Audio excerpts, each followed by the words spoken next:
mga kacharot!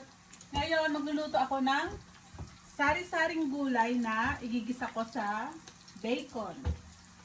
Since wala akong meat ngayon sa fridge at puro bacon ang nakita ko. So, ito ipapalit natin sa karne. Yan. Una, pikuhin muna natin itong bacon. Yan. Okay na yan. Niwa-hiwa ko na tong bacon bago ko pinrito. Yan.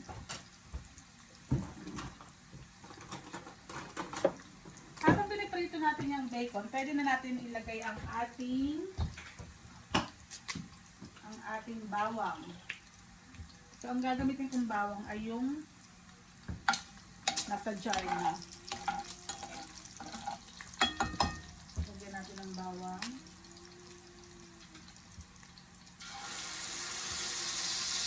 Yan.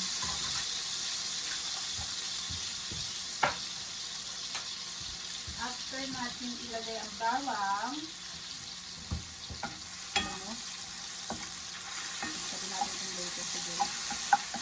ilagay natin yung sibuyas.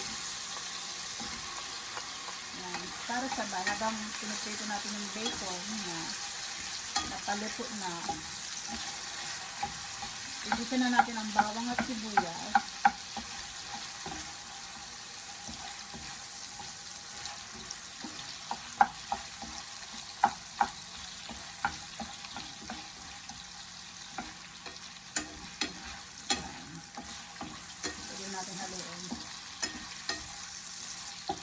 Then, optional lang to. Lalagyan ko siya ng sili.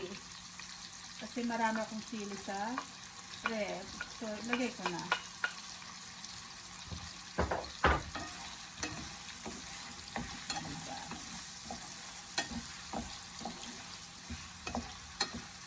Then, after nito, pwede na natin ilagay yung available ko na mga gulay sa ref. Gaya ng talong, kalabasa, okra, at broccoli. Lagay na natin, guys. Lagay na natin ang ating gulay na sari-sari.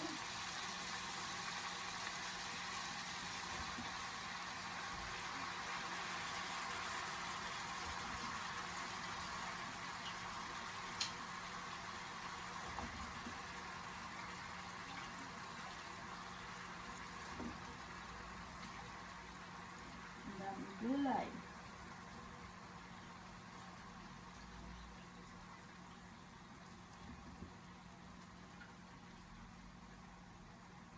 Ayan, haluin lang natin ulit.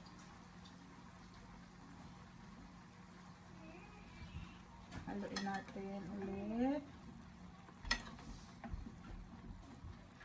Then,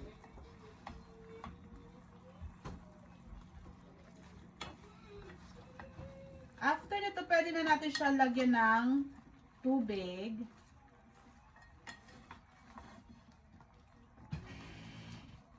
Pero konti lang.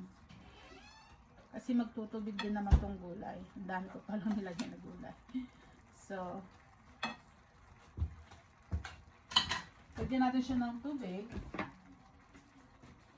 Konti lang. Kasi magtutubig rin ang gulay na yan. Yes, darling. Yeah. Then, lagyan natin ng asin.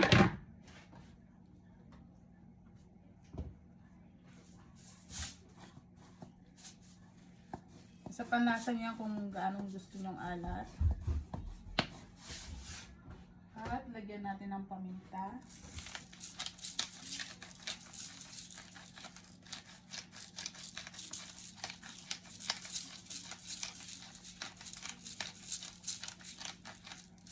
Then, okay na yan. Takpan lang natin. At antayin natin kumulo. Takpan lang natin at antayin natin kumulo hanggang sa maluto yung gulay. Depende sa inyo kung gusto nyo lang na half cook yung gulay or yung lutong-luto. Ayan, takpan natin at hintayin lang natin maluto yung gulay. Hintayin natin kumulo hanggang sa maluto yung gulay. Okay? Hi guys! Ayan, luto na ang ating mixed veggies with bacon. Yan, mga sari-saring gulay na nakita ko sa ref, ginisa ko sa bacon. So, tara, tikman natin. Meron ako dito, tabi naman na natin ito. Meron ako ditong kanin ulit. Siyempre, di mawawala ang kanin. Try natin ng kalabasa. Lagyan natin ng kalabasa, okra. Tikman natin lahat.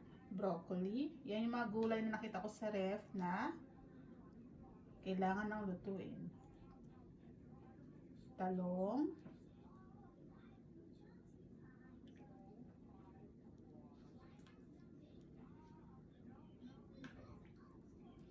At bacon. Yan, bacon. Ewan ko ba, ang dami kong binili ng bacon, hindi naman kumakain si Philip at saka si Wayne ng bacon. Hindi sila mahilig sa bacon. So, ako din, hindi ako mahilig masyado sa bacon. Yan. Then, lagyan natin ng sili na nilagyan ko kanina. At sabaw. Lagyan natin ng sabaw. Yan, guys. Tikman natin. Parang natural lang din siya yung ginisang baboy sa mga gulay. Ganyan. Mausok-usok pa. Mainit-init pa. Broccoli.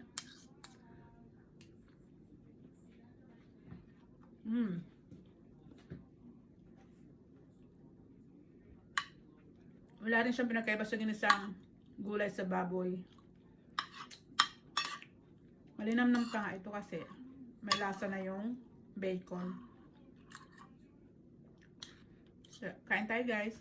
Yum.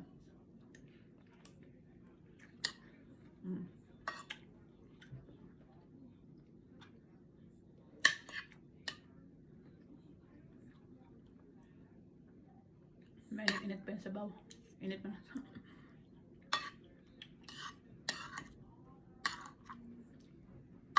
Yan, ito ang ating lunch for today. Puro gulay at bacon ang isinahog ko kasi yun ang available sa ref.